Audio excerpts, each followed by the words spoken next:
أعوذ بالله السميع العليم من الشيطان الرجيم من همزه ونفخه ونفسه إنه هو السميع العليم. اللهم صل وسلم على نبينا محمد صلى الله عليه وسلم. سیرت الرسول صلی اللہ علیہ وسلم. یہ اس کا پہلا لیکچر ہے باقاعدہ جس کا ہم آغاز کر رہے ہیں. باب جو ہے اس کا پہلا فرسٹ لیکچر، اور جس میں اسلام سے پہلے جزیرہ نما عرب کے حالات جو ہیں ان کا جائزہ لیا جائے گا، اور اس میں وادی ام القریٰ، اس میں مکہ مکرمہ کی بستی کا آغاز، تعمیر کعبہ، مختلف زمانوں اور وقتوں میں کعبہ مکرمہ کب جو ہے وہ تعمیر ہوا، اور مقام ابراہیم. یہ ہیں پہلے باب کے موضوعات. اب اس بستی کو جس طرح اللہ سبحانہ وتعالیٰ نے قرآن مجید میں بیان فرمایا ہے اس سے آغاز کرتے ہیں. اعوذ باللہ السمیع العلیم من الشیطان الرجیم. ربنا انی اسکنت من ذریتی بواد غیر ذی زرع عند بیتک المحرم ربنا لیقیموا الصلاة فاجعل افئدة من الناس تهوی الیہم وارزقهم من الثمرات لعلهم یشکرون. اللہ سبحانہ وتعالیٰ فرما رہا ہے کہ حضرت ابراہیم علیہ السلام نے ہم سے دعا مانگی جب اس نے بی بی ہاجر اپنی بیوی اور اپنے شیر خوار بیٹے کو مکہ میں لا بسایا بحکم ربی. تو اس نے یہ دعا مانگی، یعنی حضرت ابراہیم علیہ السلام نے، انہوں نے کہا اے میرے رب، اے ہمارے رب، میں نے اپنی کچھ نسل اس بے زراعت یعنی غیر ذی زرع، جس میں کوئی زراعت نہیں، جس ملک میں، اس وادی میں تیرے حرمت والے گھر کے پاس اپنے یہ چھوٹی سی فیملی جو ہے، اپنی نسل جو ہے اس کو میں نے بسا دیا ہے. اے پروردگار عالم، اس لیے کہ وہ یہاں نماز قائم کریں. سو تو بعض لوگوں کے دلوں کو ایسا کر دے کہ وہ ان کی طرف مائل رہیں اور انہیں ہر قسم کے پھلوں سے رزق دے تاکہ وہ تیرا شکر ادا کریں. مکہ مکرمہ کی بستی کا آغاز ہے یہ، جس میں یہ دعا جو ہم دیکھتے ہیں کہ حضرت ابراہیم علیہ السلام نے مانگی ہے. ابراہیم علیہ السلام نے عراق سے شام اور شام سے مصر تک کی طرف ہجرت فرمائی. جب انہیں آگ میں ڈالا گیا تو وہ اپنے علاقے کو چھوڑ گئے، اور ان کے ساتھ پہلی ہجرت ان کی پہلی بیوی سارہ نے کی، اور ساتھ ان کے بھتیجے حضرت لوط علیہ السلام بھی تھے. اور مقصد حیات بنا لیا کہ وہ عرب کے علاقے میں توحید کا پرچم بلند کرتے رہیں گے. ان کی اہلیہ محترمہ سارہ رضی اللہ تعالیٰ نے بھی ان کے ہمراہ تھیں. وہ اپنے دور کی حسین ترین خاتون تھیں. حضرت یوسف علیہ السلام کو بھی انہی سے جو ہے وہ حسن ملا ہے. اس دور کے شاہ مصر جب یہ مصر میں آئے تو اس کی ایک بہت بری عادت تھی کہ وہ ہر خوبصورت عورت کو حاصل کرنا چاہتا تھا اور اسے اپنا حق سمجھتا تھا. اللہ سبحانہ وتعالیٰ کا فیصلہ تھا کہ وہ حضرت سارہ رضی اللہ تعالیٰ عنہ کو اس کے ناپاک ارادوں سے محفوظ رکھے. سو اللہ کا یہ حکم بھی پورا ہوا. سارہ رضی اللہ تعالیٰ عنہ نہ صرف اللہ کی حفاظت میں محفوظ رہیں بلکہ وہ اس بدبخت کے ہاں سے بھی ایک خادمہ بھی ساتھ لیں، اور وہ جو خادمہ تھیں وہ شاہ مصر کی بیٹی تھی، یعنی ایک پرنسس تھی. اس خادمہ کا نام ہاجرہ رضی اللہ تعالیٰ عنہ تھا. یہ بی بی نہایت نیک اور عالی ہمت خاتون تھیں. اسماعیل علیہ السلام انہی سے جو ہیں وہ پیدا ہوئے. سارہ رضی اللہ تعالیٰ عنہ تو بانجھ تھیں اور ابراہیم علیہ السلام پر تیزی سے بڑھاپا چھا رہا تھا.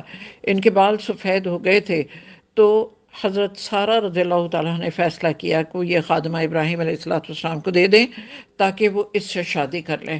اور ان کا خیال یہ تھا کہ شاید ہاجرہ رضی اللہ تعالیٰ سے انہیں نیک اولاد نصیب ہو جائے.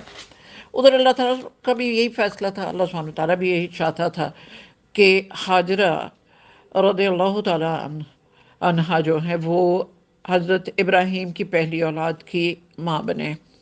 اللہ نے انہیں بیٹا عطا فرمایا جس کا نام اسماعیل علیہ السلام رکھا گیا.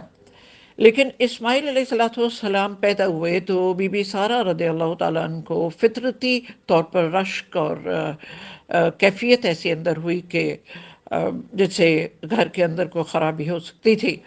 سو اللہ سبحانہ و تعالیٰ کی مرضی سے حضرت ابراہیم علیہ السلام نے بی بی ہاجرہ اور شیر خوار بچے اسماعیل علیہ السلام کو اپنے ساتھ لیا اور بحکم ربی اس علاقے کی طرف چل پڑے جہاں انہیں حکم دیا گیا تھا، اور وہ انہیں لیے ہوئے وہاں پر پہنچ گئے جہاں بیت اللہ والی جگہ تھی، اور وہ دونوں ماں اور بچہ درخت کے نیچے ٹھہرے جہاں بعد میں زمزم جو ہے وہ نکلا ہے۔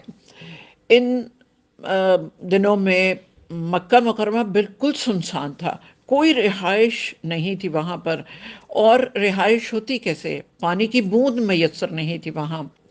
ابراہیم علیہ السلام نے انہیں اس وقت کھجوریں اور ایک پانی کی جو ہے وہ اس کا مشکیزہ تھمایا، کھجوروں کی تھیلی تھی، کچھ کھجوریں تھیں اس میں، اور ایک مشکیزہ جس میں پانی تھا، اور اس کے بعد واپس چل پڑے۔ حوصلہ ہے، کیا باپ ہے، کیا فرما برداری ہے۔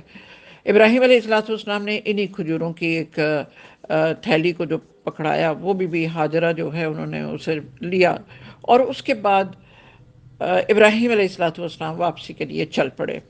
وہ پیچھے بھاگیں اور ابراہیم علیہ السلام سے پوچھنے لگ گئی کہ آپ ہمیں اس ویران وادی میں جہاں کوئی غمخوار نہیں ہے، دوسرا انسان نہیں، اس خاتون کے ساتھ بات کرنے والا دوسرا نہیں تھا، بچے کے لیے تو پھر ماں تھی، تو پوچھتی ہیں کہ کہاں چھوڑے چلے جا رہے ہیں ہمیں، مگر ان کے بار بار پوچھنے پر جواب تو کیا، ابراہیم علیہ السلام نے مڑ کر بھی نہ دیکھا۔ وجہ اس کی یہ تھی کہ کہیں دل نہ پسیج جائے، اللہ کے حکم کی نافرمانی نہ ہو جائے۔ آخرکار وہ خود ہی کہنے لگیں، تو کیا آپ ہمیں یہاں چھوڑنے کا حکم اللہ سبحانہ وتعالیٰ کی مرضی سے دے رہے ہیں؟ یہاں جو چھوڑنے کا حکم ہے اللہ تعالیٰ کی مرضی سے ہے۔ ابراہیم علیہ السلام نے جواب دیا، ہاں۔ تو بی ہاجرہ یہ سن کر لوٹ آئیں اور پھر کہنے لگیں، کمال، میں کہتی ہوں واہ رب کریم، کیا ہستی ہیں وہ، اس اجاڑ بیابان میں ایک پیغمبر شوہر کی بات کو ماننے کا اور پھر اللہ پر توکل اور یقین کا جو معیار ہے وہ حال ہی کہیں ملے گا۔ وہ کہتی ہیں اپنے شوہر کو تسلی رکھیے، اللہ تعالیٰ ہمیں ضائع نہیں کرے گا۔ ابراہیم علیہ السلام چلتے گئے، حتیٰ کہ جب ایک گھاٹی کے پاس پہنچ کر ان کی نظروں سے اوجھل ہو گئے، یعنی بیوی اور بچہ جو ہے وہ نہیں دیکھ سکتے تھے لیکن انہیں وہ نظر آ رہے تھے، اس جگہ ایسی جگہ پہ کھڑے تھے، تو بیت اللہ کی طرف منہ کیا اور یہ دعا کی جو ہم نے پہلی بھی آیت پڑھی ہے، ربنا انی اسکنت من ذریتی بواد غیر ذی زرع عند بیتک المحرم ربنا لیقیموا الصلاة فاجعل افئدة من الناس تهوی الیہم وارزقهم من الثمرات لعلهم یشکرون۔ اے ہمارے رب، میں نے اپنی کچھ نسل اس بے زراعت وادی میں تیرے حرمت والے گھر کے پاس بسائی ہے، اے ہمارے رب اس سے ایک وہ نماز قائم کریں، سو تو بعض لوگوں کے دلوں کو ایسا کر دے، ان میں ایسی بات ڈال دے کہ ان کی طرف مائل رہیں اور انہیں ہر قسم کے پھلوں سے رزق دے تاکہ وہ تیرا شکر ادا کریں۔ تھوڑی سی کھجوریں تھیں، پانی تھا، ایک باپ ہے، ایک شوہر ہے، اور وہ اندر سے جو تڑپ ہے وہ اللہ کے سامنے رکھتے ہوئے یہ دعا کر رہے ہیں۔ اور پھر ہوا یوں کہ وہ چلے گئے، چند دنوں میں پانی ختم ہو گیا، حاجرہ رضی اللہ تعالیٰ عنہ ان کا بیٹا پیاس کے مارے بے چین ہو گئے، پیاس سے بچہ بے لگتا وہاں ماں سے تو دیکھا نہیں جا رہا تھا، اور پھر اس کے بعد وہ بھاگتی ہوئی قریبی پہاڑی کے اوپر چڑھ گئی، صفا کے اوپر، اور اس کے بعد دور دور اس کو ان کی کوشش تھی، آوازیں دے رہی ہیں لیکن وہاں تو کوئی ایسا تھا ہی نہیں کہ ان کو نظر آتا یا ان کی آواز پہ کوئی جواب بھی دیتا، اپنی آواز پہاڑوں میں پلٹ کر واپس آ رہی تھی۔ اس سنسان فضا میں کوئی نظر آ جائے ان کی خواہش تھی، اتری، ہموار زمین کی طرف آئیں، اور بالکل ایک ٹرائنگل ہے صفا مروا، اور اس کے بالکل ٹرائنگل تیسرا جو ہے اس پہ وہ بچہ ابراہیم علیہ السلام لیٹے ہوئے تھے، جہاں آج وہ ڈھکنا ہے جس پہ زمزم لکھا ہوا ہے، وہاں تقریباً اسی جگہ پر جو ہے وہ حضرت اسماعیل علیہ السلام کو لٹا کر اور یہ صفا پر پھر مروہ پر گئیں، اور تیزی سے بھاگ کر یہ مروہ پر جا کھڑی ہوئیں، وہاں بھی کچھ نظر نہ آیا، کہیں پر دور دور کچھ نظر نہیں آ رہا تھا، تو نیچے اتر آئیں، بے قراری کے عالم میں اسی طرح دوڑتی رہیں، اسی بھاگ دوڑ میں انہوں نے 7 چکر لگائے۔ رسول اللہ صلی اللہ علیہ وسلم کا ارشاد ہے کہ حج اور عمرے میں سعی جو کی جاتی ہے یہی وجہ ہے جو بی بی ہاجرہ نے 7 چکر لگائے۔ ذرا سوچیں اس وقت وہ کیسی دعائیں مانگتی ہوں گی، کس قدر اللہ کی حمد و ثنا کر رہی ہوں گی، اور کس طرح بے چینی سے چکر لگا رہی ہوں گی کہ کوئی مدد آ پہنچے۔ مدد تو بہت بڑی آنی تھی، لیکن ان کی بے چینی جو ہے وہ اللہ سبحانہ وتعالیٰ دیکھ رہا تھا، ان کا توکل اور یقین بھی دیکھ رہا تھا۔ اور 7ویں چکر میں جب وہ مروہ پر تھیں تو جبرائیل علیہ السلام تشریف لائے اور زمزم کی جگہ پر اپنی ایڑی یا پر رگڑنے لگے۔ انہیں وہاں آواز آئی، حتیٰ کہ وہاں پانی نکل آیا، اور یہ دیکھ کر بھاگی آ کر حوض سائے اس کے ارد گرد پہ بنانے لگیں تاکہ پانی روک لیں، محفوظ ہو جائے پانی۔ انہوں نے یہ پانی جلدی جلدی اپنے مشکیزے میں بھرا، پانی فوارے کی طرح پھوٹ رہا تھا۔ تو رسول اللہ صلی اللہ علیہ وسلم نے اس کے متعلق جو بیان کیا وہ یہ ہے، یرحم اللہ ام اسماعیل لو ترکت زمزم او قال لو لم تغرف من زمزم لکانت زمزم اليوم عینا معینا۔ اللہ تعالیٰ ام اسماعیل پر رحمت نازل فرمایا اگر وہ زمزم کو بہنے دیتی، یا فرمایا اگر وہ لپیں نہ بھرتی تو آج زمزم ایک جاری چشمہ ہوتا، یعنی دور تک چشمہ جو ہے بہہ رہا ہوتا۔ انہوں نے پانی خود بھی پیا، بچے کو بھی پلایا۔ فرشتہ نے ان سے کہا کہ آپ یہ خیال دل میں نہ لائیں۔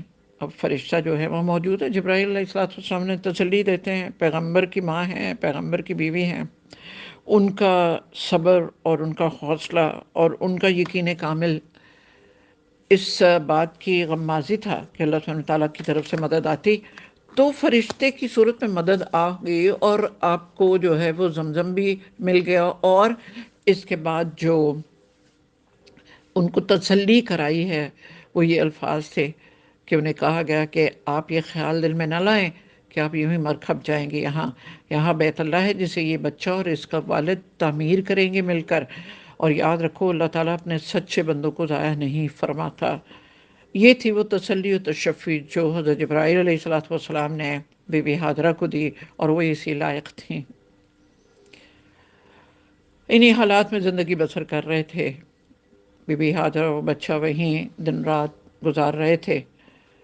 تو ان کے قریب سے قبیلہ جرہم کا ایک خاندان گزرا۔ یہ قبیلہ اکثر یہاں سے گزرتا تھا، لیکن یہ اس جگہ کو کاٹ کر گزرتے تھے۔ انہوں نے قریب ہی کہیں پڑاؤ ڈالا ہوا تھا، اور دور سے انہیں محسوس ہوا کہ جس جگہ کبھی پرندے نظر نہیں آئے تو اس وادی کے اندر پرندے اڑ رہے ہیں۔ تو یہ لوگ قحطانی تھے اور یمن سے تعلق رکھتے تھے، تو انہوں نے اپنا ایک نمائندہ جو ہے وہاں بھیجا۔ تو وہ حیران رہ گیا دیکھ کر کہ ایک خاتون ایک بچے کے ساتھ جو ہے یہاں رہ رہی ہیں، وہاں بیٹھی ہوئی ہیں۔ تو اس نے آ کر ساری بات کہی۔ وہ آئے، جب انہوں نے پانی دیکھا تو بی بی ہاجرہ رضی اللہ تعالیٰ عنہ سے وہاں رہائش کی اجازت مانگی۔ انہوں نے بخوشی اجازت دے دی، لیکن یہ شرط رکھی کہ پانی پر ان کا کوئی حق نہیں ہوگا۔ انہوں نے یہ شرط تسلیم کر لی اور اپنے باقی اہل خانہ کو بھی وہیں بلا لیا، اور سب یہاں رہنے لگے۔ اور بی بی ہاجرہ اور حضرت اسماعیل علیہ السلام کی اجازت سے یہ قبیلہ جرہم جو وہاں آباد ہوا۔ اور عرب میں آج بھی آپ دیکھتے ہیں کہ کفیل کی ضرورت ہوتی ہے، تو یہ کفالت وہیں سے شروع ہوئی ہے۔ عرب میں کفیل کا ہونا بے انتہا ضروری ہے۔ وہ وارنٹر ہوتا ہے، گارنٹر ہوتا ہے، شخص کے لیے جسے اجازت دیتا ہے عرب میں آنے کی، چاہے وہ ٹورزم کے لیے ہو، چاہے وہ مستقل رہائش کے لیے ہو، چاہے وہ جاب کے لیے ہو۔ یہ ہے وہ طریقہ کار جو اللہ سبحانہ وتعالیٰ رب کریم نے عربوں کے لیے جو ہے وہ بنایا، اور پھر اس کے بعد اس علاقے پر صرف وہی آ سکتے تھے جنہیں بھی ہاجرہ اجازت دیتی تھی، اور اس کے بعد آج تک ایسا ہی ہے، جسے اجازت دی جاتی ہے وہی آتا ہے۔ جس وقت انہوں نے یہ شرط قبول کر لی کہ پانی ان کا ہے اور ان کی اجازت کے بغیر کوئی یہاں رہائش نہیں رکھ سکتا، تو پھر اجازت کے بعد انہوں نے اپنے اہل خانہ کو بھی وہیں بلا لیا، اور پھر اس کے بعد یہ جگہ آباد ہو گئی۔ حضرت اسماعیل علیہ السلام اتنے میں جوان ہو گئے، انہوں نے ان سے عربی سیکھی، کیونکہ یہ لوگ جو تھے یہ عربی بولتے تھے۔ اور پھر جیسے ہی یہ بڑے ہوئے، اس قبیلے کی خواہش ہوئی کہ وہ انہیں اپنی قبیلے میں سے کوئی لڑکی جو ہے وہ ان سے بیاہ دیں، اور پھر اس کے بعد انہی کے خاندان کی ایک خاتون کے ساتھ حضرت اسماعیل علیہ السلام کی شادی ہو گئی۔ ہاجرہ رضی اللہ تعالی عنہا کی وفات پر ابراہیم علیہ السلام مکہ مکرمہ تشریف لائے۔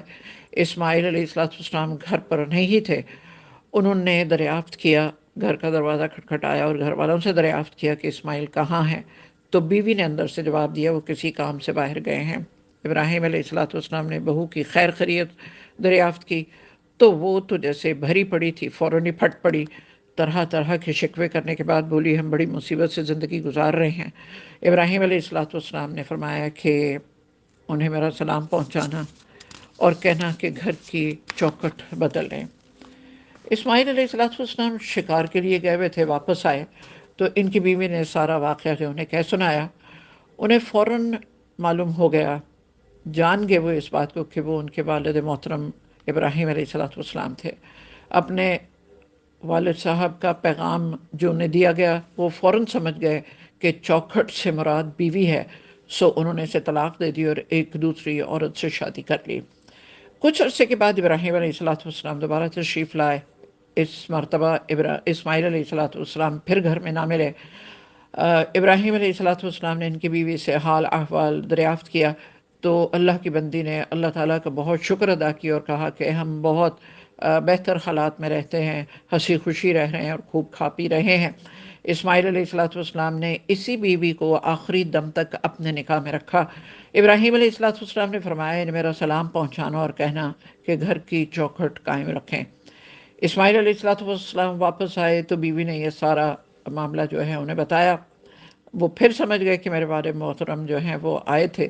وہ اپنے والد کے پیغام کا مطلب یہ سمجھے کہ موجودہ بیوی سے نکاح جو ہے وہ قائم رکھا جائے، سو انہوں نے پھر ابراہیم علیہ السلام کی اس بات کو جو ہے وہ سمجھ کر اسی بیوی کو جو ہے وہ اپنے نکاح میں یعنی موت تک جو ہے وہ انہی کے ساتھ جو رہے ہیں۔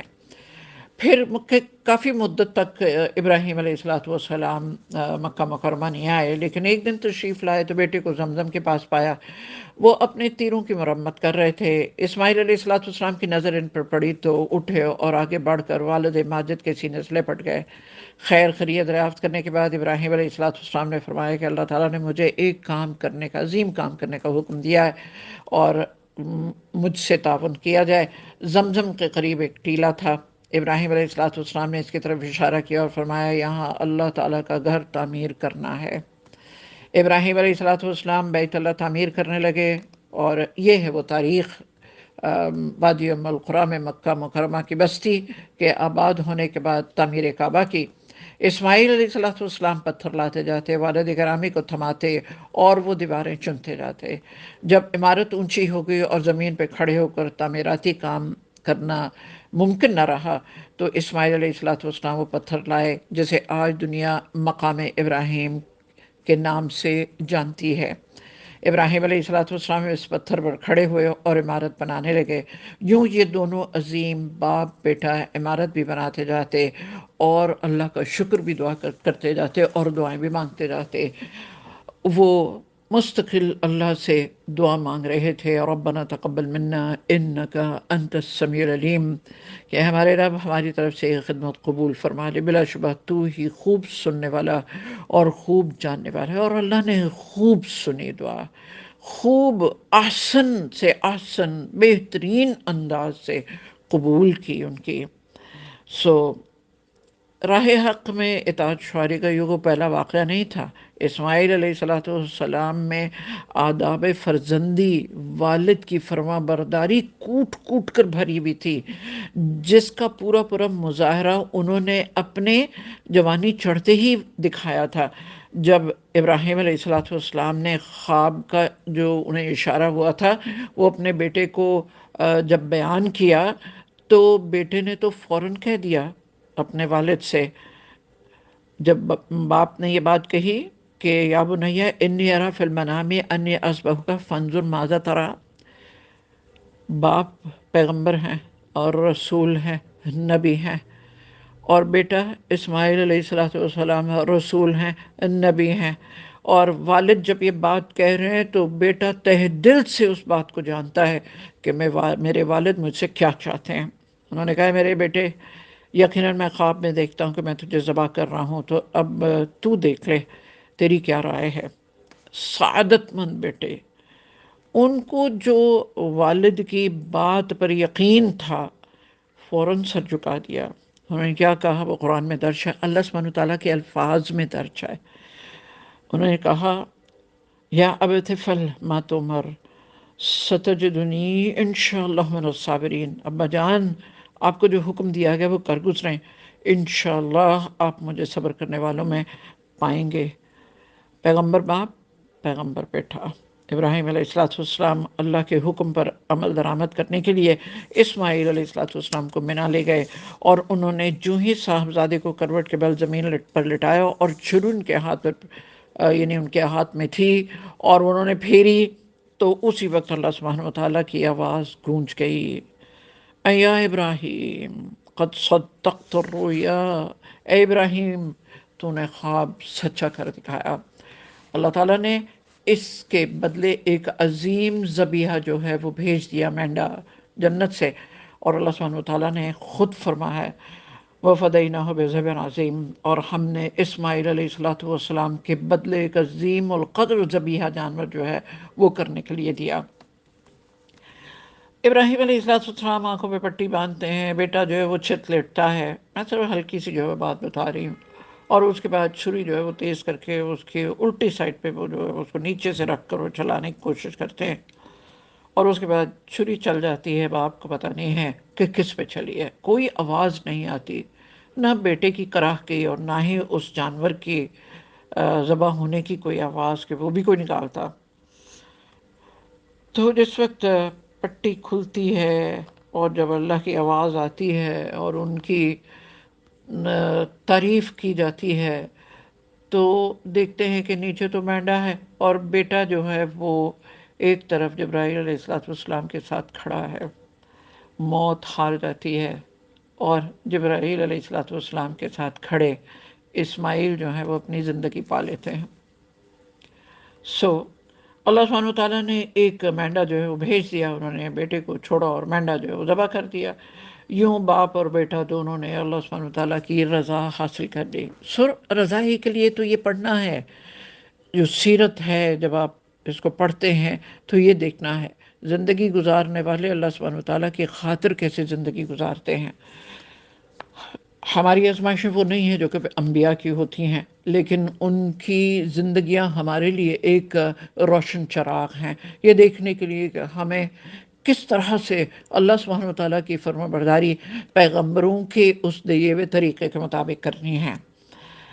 ابراہیم علیہ السلام اور اسماعیل علیہ السلام بیت اللہ کی تعمیر سے فارغ ہوئے تو اللہ تعالیٰ نے ابراہیم علیہ السلام کو حکم دیا کہ اب لوگوں کو حج کی جو ہے وہ دعوت دے دیں، اعلان کر دیں حج کا، اور اللہ ہی نے جو ہے وہ کہا، قرآن میں ہے کہ ہم نے کہا وَأَذِّن فِي النَّاسِ بِالْحَجِّ يَأْتُوكَ رِجَالٌ وَعَلَىٰ كُلِّ ضَامِرٍ يَأْتِينَ مِنْ كُلِّ فَجٍّ عَمِيقٍ، آپ حج کا اعلان کیجئے لوگوں میں، اور وہ تیرے پاس ہر دور دراز کے راستے سے پیدل چل کر اور دبلے پتلے اونٹوں پر سوار ہو کر آئیں گے۔ کہا جاتا ہے کہ ابراہیم علیہ السلام نے وہ قبیس پہاڑ پر یا صفا پہاڑ پر یا مقام ابراہیم پر جو ہے وہ کھڑے ہو کر اعلان کیا تھا، اور انہوں نے لوگوں کو جو دعوت دی تھی اور جو آواز لگائی تھی وہ یہ تھی یا ایھا الناس، فرمایا ایھا الناس ان ربکم بنا لکم بیتن فحجوہ، اے لوگو تمہارے رب نے تمہارے لیے گھر تعمیر کرا دیا ہے، لہٰذا اس کا حج جو اس کو کرنے کے لیے آؤ۔ اور اس کا نتیجہ کیا ہوا؟ انہوں نے تو آواز لگائی، اللہ تعالیٰ نے ان کی آواز تمام مخلوقات کو اور قیامت تک آنے والے ان لوگوں کو جن کی قسمت میں حج کرنا لکھا گیا ہے سنا دی۔ چنانچہ لوگوں نے ان الفاظ سے یعنی جواب دیا، جو روحیں ابھی برزخ میں تھیں جنہیں آنا تھا، اور جو انسان وہاں موجود تھے جن جن کی قسمت میں حج تھا، انہوں نے جواباً کہا لبیک اللہم لبیک، میں حاضر ہوں اللہ، میں حاضر ہوں۔ قرآن مجید کے ارشاد کے مطابق ابراہیم علیہ السلام اور اسماعیل علیہ السلام نے اللہ رب العزت کے حضور دعا کی کہ اے رب ربنا وبعث فیہم رسول منہم یتلو علیہم آیاتک ویعلمہم الکتاب والحکمت ویزکیہم انک انت العزیز الحکیم۔ اب وہ گھر بنانے کے بعد اس گھر کو ایسے نہیں چھوڑنا چاہتے تھے۔ حضرت ابراہیم نے تو پہلے ہی دعا مانگ لی تھی جس وقت اسماعیل اب شیر خوار بچے تھے کہ اس گھر کو بسا یہاں پر تاکہ لوگ نماز پڑھیں۔ اب دونوں باپ اور بیٹا اس گھر کو بنانے کے بعد جو کہہ رہے ہیں کہ ہمارے رب انہی میں سے ایک رسول بھیج اور ان کے سامنے تیری آیات وہ تلاوت کرے اور انہیں کتاب اور حکمت کی تعلیم دے اور انہیں پاک و صاف کر دے۔ پاک و صاف کا مطلب روحانی اور جسمانی پاکیزگی دینے، اور بلا شبہ تو یہ غالب خوب حکمت والا ہے۔ یہ ابراہیم اور اسماعیل کی یہ دعا جو ہے وہ خاص طور پر ہمارے نبی محمد صلی اللہ علیہ وسلم کے حق میں تھی۔ اس کو امام ابو جعفر طبری جو ہے وہ یہ کہتے ہیں اس کی یعنی جو دعا کے مستحق اور جو دعا جن کے لیے کی گئی تھی وہ رسول اللہ صلی اللہ علیہ وسلم ہیں۔ اس لیے رسول اللہ صلی اللہ علیہ وسلم فرماتے ہیں انا دعوت ابی ابراہیم و بشرا عیسیٰ، میں اپنے والد ابراہیم علیہ السلام کی دعا کا نتیجہ اور عیسیٰ علیہ السلام کی خوشخبری کا مصداق ہوں۔ یعنی یہ وہ ہیں جنہوں نے میرے لیے دعا کی، اور یہ وہ ہیں عیسیٰ علیہ السلام جنہوں نے میرے بارے میں خوشخبری سنائی۔ اسماعیل علیہ السلام بیت اللہ کے قریب اپنے سسرالی رشتہ داروں کے ساتھ رہنے لگے، حتیٰ کہ اللہ سبحانہ وتعالیٰ نے حجاز میں رہنے والے جتنے بھی لوگ تھے ان میں عمالیق ایک قدیم قوم ہے اور یمن والوں کی طرف جو انہیں رسول بنا کر بھیجا ہے۔ حجاز میں عمالیق پر اور یمن والوں کی طرف انہیں رسول بنا کر بھیجا، اور اللہ سبحانہ وتعالیٰ کا ارشاد مبارک ہے اس سلسلے میں حضرت اسماعیل علیہ السلام کے پیغمبر بنائے جانے کے کہ وَاذْكُرْ فِي الْكِتَابِ اسماعیل إِنَّهُ كَانَ صَادِقَ الْوَعْدِ وَكَانَ رَسُولًا نَبِيًّا، اور کتاب میں اسماعیل علیہ السلام کا ذکر کرو، بلا شبہ وہ وعدے کا سچا اور رسول نبی تھا۔ اب حضرت اسماعیل علیہ السلام کی زندگی کے بارے میں کہ ان کی جو آگے سے اولاد تھی، انہیں اللہ نے 12 بیٹے دیے، اور ان میں سے 2 بیٹے جو ہیں وہ بڑے بیٹے یعنی نابت اور قیدار وہ ہیں جن سے آگے جو ہے وہ اللہ سبحانہ تعالیٰ نے دعوت کا کام لیا، اور جو نابت ہیں ان سے جو ہے وہ دعوت کا کام زیادہ جو ہے وہ چلا ہے۔ اور اس کے بعد نابت سے عدنان یعنی ان تک کے جو سلسلہ نسب ہے وہ نہیں ملتا، وہ کڑیاں جو ہیں وہ گمنام ہیں۔ نابت اور عدنان کے درمیان 6 پشتیں بتائی جاتی ہیں، یہ سب حرم مکی ہی میں رہتے تھے، ان کے باوجود ان کے نام محفوظ نہیں ہو سکے۔ نبی اکرم صلی اللہ علیہ وسلم نے عدنان تک اپنے نسب کی تصدیق فرمائی ہے، لیکن عدنان سے اسماعیل علیہ السلام تک کے سلسلے کے بارے میں اختلاف ہے۔ حضرت اسماعیل علیہ السلام جب فوت ہو گئے تو ان کی والدہ کے پہلو میں یعنی حتیم والی جگہ، حجر والی جگہ یعنی جو حتیم والی جگہ ہے اس میں دفن کر دیا گیا اپنی والدہ کے ساتھ، اور ان کی عمر اس وقت 137 سال تھی، 137 ایئرس تھی۔ حجاز کے تمام عرب ان کے دونوں بیٹے نابت اور قیدار ہی کی طرف جو ہے منسوب ہیں۔ اور یہاں یہ بھی جان لیجئے کہ حضرت ابراہیم کے دور سے حضرت عیسیٰ علیہ السلام تک تقریباً 2000 سال کا جو ہے وہ عرصہ ہے، اور اگر اب آج دیکھیں تو تقریباً 4500 سال جو ہیں وہ ہو چکے ہیں۔ یہ ہے وہ مکہ مکرمہ کی بستی جو وادی ام القریٰ ہے، اس کا آغاز، اور پھر اس میں کئی اسباق ہیں۔ والد کی اللہ کے ساتھ فرمانبرداری کا طور اتوار وہ بھی ہمارے لیے ایک روشن مثال ہے، اللہ کی فرمانبرداری کس انتہا تک انہوں نے کی ہے۔